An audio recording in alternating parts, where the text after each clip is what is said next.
الرحيم الحمد لله رب العالمين كله الحمد لله كله شكر لله لك الحمد بالإيمان لك الحمد بالقرآن الصلاة والسلام على أشرف الأنبياء نبينا محمد صلى الله عليه وسلم وعلى أصحابه أجمعين وعلى كل مسلمين والمسلمات من كل مكان. শ্রদ্ধেয় সভাপতি, তাহফিজুল কুরআন ইন্টারন্যাশনাল মাদ্রাসার সম্মানিত আয়োজকবৃন্দ, উপস্থিত আলেমে কেরাম এবং সুধীবৃন্দ এবং আল কোরআন শোনার জন্য যারা উপস্থিত হয়েছেন, সকালের প্রতি আমার সশ্রদ্ধ সালাম। আসসালামু আলাইকুম ওয়া রাহমাতুল্লাহি ওয়া বারাকাতুহু। প্রথমেই মহান 21-এর শহীদদের মাগফিরাত কামনা করছি এবং এই সঙ্গে আজকে যে ভয়াবহ অগ্নিকাণ্ডে 70-এর বেশি মারা গিয়েছেন তাদের জন্য শহীদের দরজা কামনা করছি মহান আল্লাহ তাআলার কাছে। আমাকে এই বরকতময় অনুষ্ঠানে আমন্ত্রণ জানানোর জন্য আয়োজকবৃন্দের কাছে কৃতজ্ঞতা প্রকাশ করছি এবং মহান রব্বুল আলামিনের কাছে শুকরিয়া আদায় করতেছি যে আমি এই অনুষ্ঠানে যোগ দিতে পেরেছি। এই মাঠে এসে আমি আবেগ আপ্লুত, কারণ শৈশবে এই মাঠে খেলার সময় দক্ষিণ পূর্বে এবং দক্ষিণ পশ্চিমে দুইটি পুকুরে বল পড়ে গেলে সেই বল ইটের টোকা দিয়ে কিনারে নিয়ে আসার জন্যই আমাদের খেলার অনেক সময় অতিবাহিত হয়ে যেত। এবং 1971 সালে ডিসেম্বর মাসে বিজয়ের আনন্দঘন সময়ে এই এলাকার শহীদ ডক্টর ফজলে রাব্বি এবং অন্যান্যদের জানাজা দুঃখের সাথেও আদায় করেছি। আল্লাহ তাদের বেহেশত বাসী করুন। এই মাঠে অনেক ইসলামী অনুষ্ঠানও হয়েছে, তবে মনে হয় আন্তর্জাতিক কেরাত সম্মেলন এই প্রথম।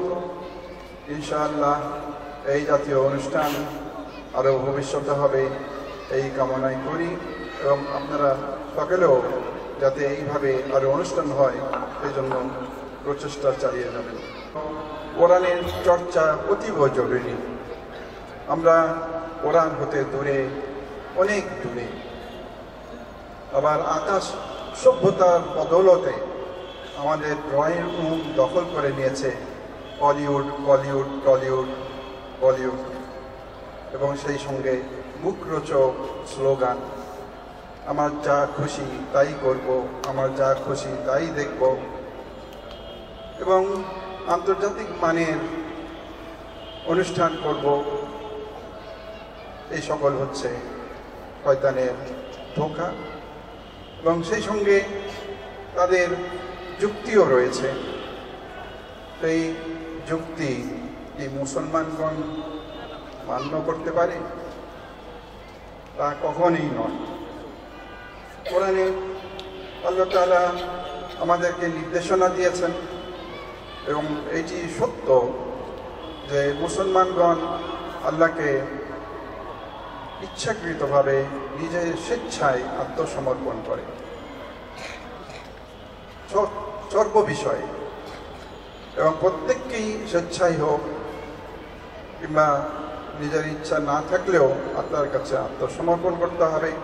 আল্লাহ বলে দিয়েছেন কুল্লি নাফসি যায়িকাতুল মাউত, প্রত্যেক প্রাণীকেই মৃত্যুর আস্বাদ গ্রহণ করতে হবে।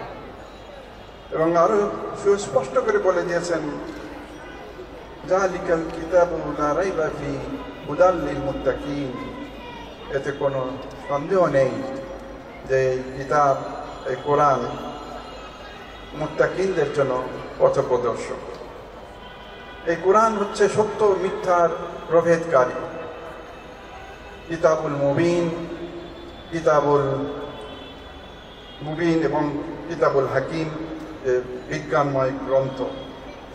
রাসূলুল্লাহ বিদায় হজের সময় যে বাণী দিয়ে গিয়েছিলেন সেটি হচ্ছে কিয়ামত পর্যন্ত সমগ্র মানব জাতির জন্য কল্যাণকর, এবং সেটি হচ্ছে তাদের মুক্তির চাবিকাঠি।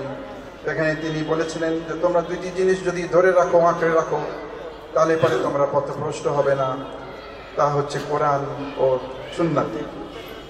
প্রতি রাকাতে আমরা সূরা ফাতিহাতে আমরা আল্লাহর কাছে প্রার্থনা করি যে আমাদেরকে ঠিক পথে চালাও, সরল পথ দেখাও, পথভ্রষ্টদের পথে আমাদেরকে চালিত করো না।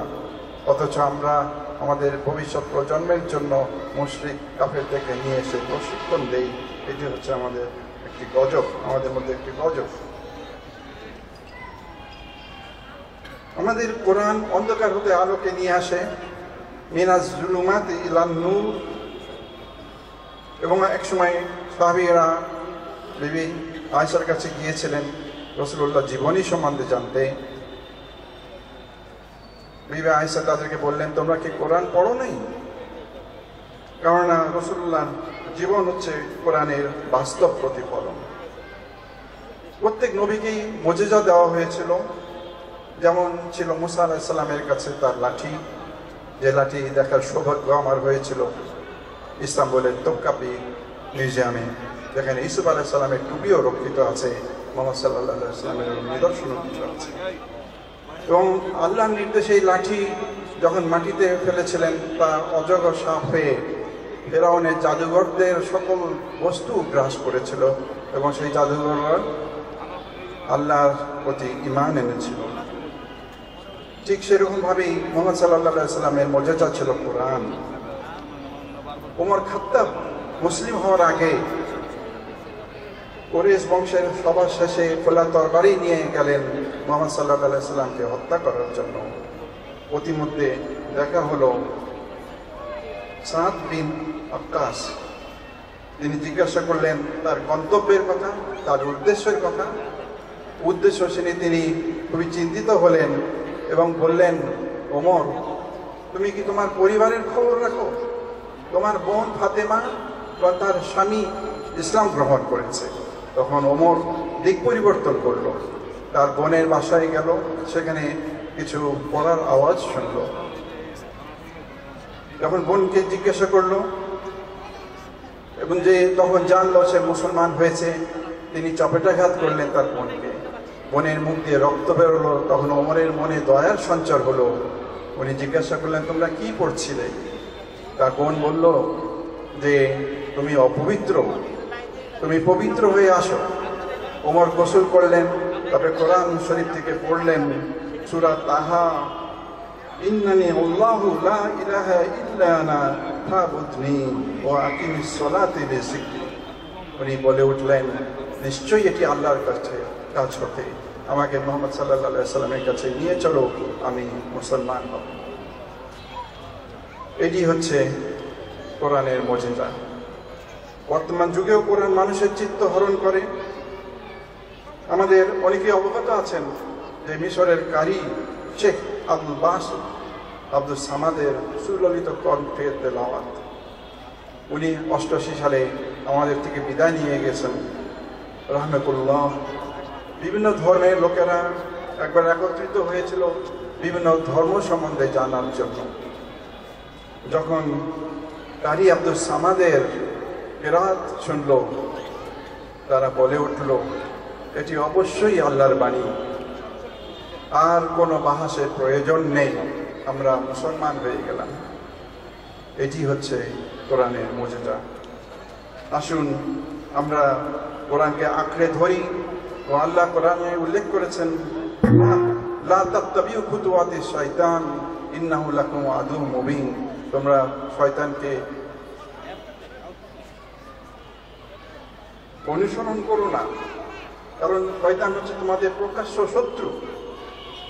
আমরা কোরআনকে আঁকড়ে ধরি, চর্চা করি, এর অর্থ বুঝি এবং এটি আমাদের জীবনে প্রতিষ্ঠিত করি এবং আমাদের ভবিষ্যৎ প্রজন্মকে শিখায়, যাতে করে নিজ সন্তানেরা যখন পরকালে কিয়ামত দিনে হিসাবে আটকে যাবে তখন তারা যেন না বলে যে আমার পিতামাতার বিচার করো আগে, কারণ তারা আমাকে আল্লাহ ও রসুলের পথ দেখাই নেই।